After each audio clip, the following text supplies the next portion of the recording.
안녕하세요, 미스토리입니다. 폴 케네디의 세 번째 수업입니다. 이번 영상과 다음 영상에서는 강대국 체제 안에서의 중국을 다룰 텐데요. 1500년대부터 대략 1970년대까지 중국의 지위는 어땠을까요? 폴 케네디의 위대한 수업, 강대국의 흥망 중국 1, 지금부터 시작합니다.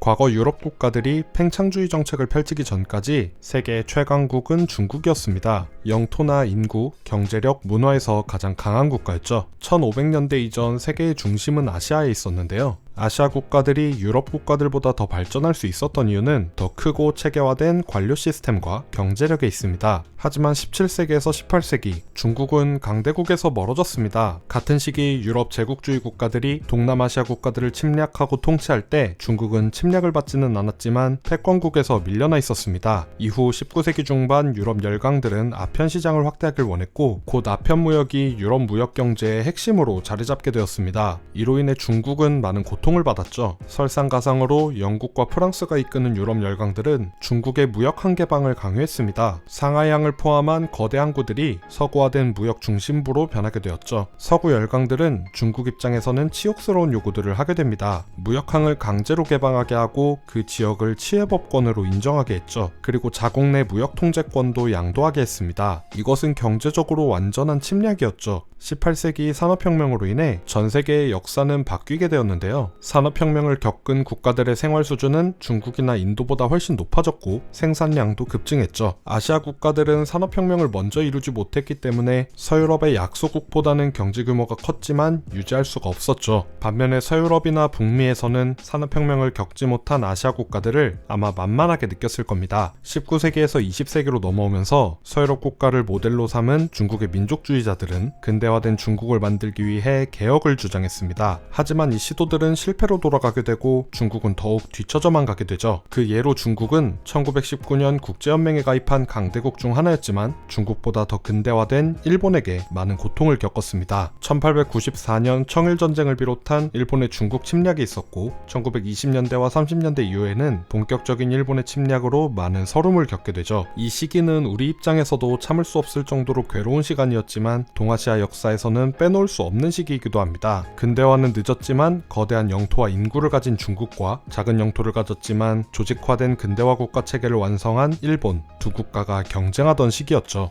일본은 서유럽 열강들을 벤치마킹해 영국의 왕립해군처럼 발전된 해군을 가지고 있었고 독일처럼 효율적이고 강한 군대를 갖췄습니다. 이를 통해 중앙집권적인 정부를 조직해 근대 국가를 건설할 수 있다는 것을 보여줬죠. 이것은 동시에 주변 국가들을 찬탈할 수 있다는 뜻이기도 했습니다. 한국을 점령하고 중국을 침략해 만주의 철광석과 철도를 마음대로 장악할 수 있었죠. 일본에게 동아시아는 거대한 식민지이자 무역시장이었습니다. 이를 통해 일본은 1930년 세계적인 강대국이 되었지만 욕심이 과했던 일본은 중국에서 과잉팽창을 하게 되죠. 일본은 1941년 진주만을 폭격하는 치명적인 패착을 저지르게 되는데요. 태평양에서 미국을 공격했고 동시에 홍콩과 말레이시아에서는 영국을 공격했죠. 일본은 너무 많은 전쟁을 치러 도저히 승리할 수가 없었습니다. 하지만 그 와중에도 중국에서는 계속해서 영토를 확장해 나갔죠. 이런 상황에서 일본이 점령하지 못한 두 지역이 있는데 한 지역은 중국의 민족주의자 장제스가 통치하던 지역이었고